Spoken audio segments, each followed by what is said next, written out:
নমস্কার, আজকে বহুত দিন পরে আমি ভিডিও লইয়া হাজির হয়েছি।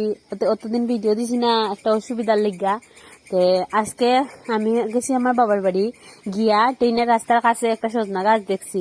তো সজনা গাছও গিয়া সজনা পাতা ফাড়াত লাগি গেছে। আমার ভাই পুত্রে লিয়া গেছিলাম, হে তুতুরিয়া গাছে উঠে গেছে। উঠতে যে সুন্দর কইটা ফাড়ছে, মজা লাগছে।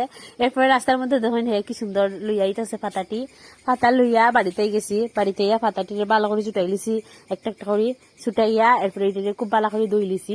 এই পাতাটিরে আজকে বাটা বানাইমু, খুব মজা লাগে খাইতে। কিতা খাইতে আমার সজনা পাতা খাওয়া তো শরীরের লেগেও খুব ভালা।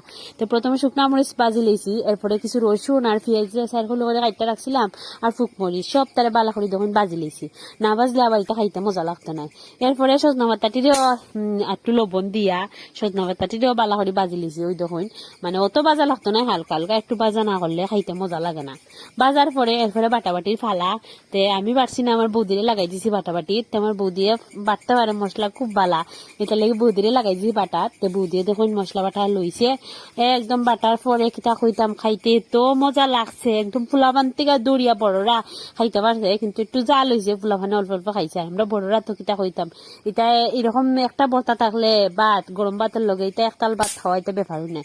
খুবই মজা লাগে। আপনারা অবশ্যই বাড়িতে বানিয়ে খাইয়া দাও, বা খুবই স্বাস্থ্যকর একটা খাওয়া।